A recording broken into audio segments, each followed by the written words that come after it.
నెరవేరాలి కాబట్టి 3 దినములలో మళ్ళీ కడతాను అని ప్రభు చెప్పారు.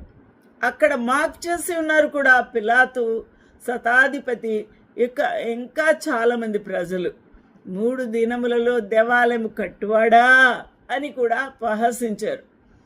అది వీరికి గుర్తుంది.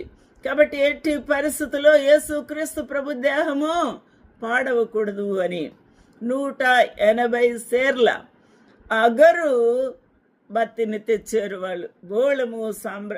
బోళమును అగరు, ఈ 2 బోళము, సాంబ్రాణి, అగరు, ఈ 3 కూడా ఎక్కడ కనబడ్డాయి? బంగారము, బోళము, సాంబ్రాణి యేసుక్రీస్తు ప్రభువును దర్శించడానికి అప్పటి ఆ యొక్క తూర్పు దేశపు జ్ఞానులు తీసుకుని వచ్చారు.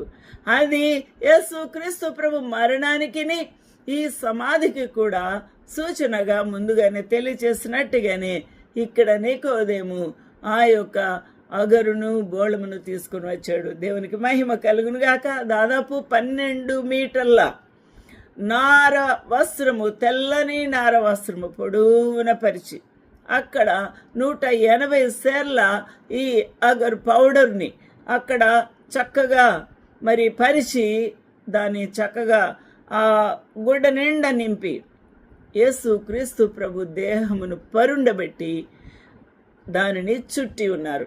యేసుక్రీస్తు ప్రభు దేహమునకు స్నానం చేయించారా లేదా తెలీదు. సమయం లేదు, ఎందుకంటే చీకటి పడకూడదు, ఎట్టి పరిస్థితులు 5 దాటకూడదు.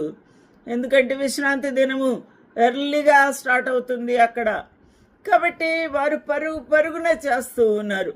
ఆ యొక్క వస్త్రమును చుట్టి ఆ ప్రభువును ఆ సమాధిలో ఉంచి ఉన్నారు. దేవునికి మహిమ కలుగును గాక. ఇక్కడ మరి ఒక విచిత్రమైన విషయం మనం ఆలోచన చేస్తే, ఈ యొక్క సమాధిని ఎవరైనా గొలుసులతో, రాళ్లతో బంధిస్తారా? ఆలోచన చేయండి, ఎంత పెద్ద రాయో అది. ఆ రాతిని అక్కడ రక్షక భటులు కాపల ఉంచి దానిని దొర్లించి దానికి సీల్ వేశారు. గవర్నమెంట్ సీల్ అనగా రోమా ప్రభుత్వపు వారు కావలి ఉంచిన వారి సీల్ అక్కడ వేయబడింది. ఆలోచన చేద్దాం, ఎంత భయంకరమండి.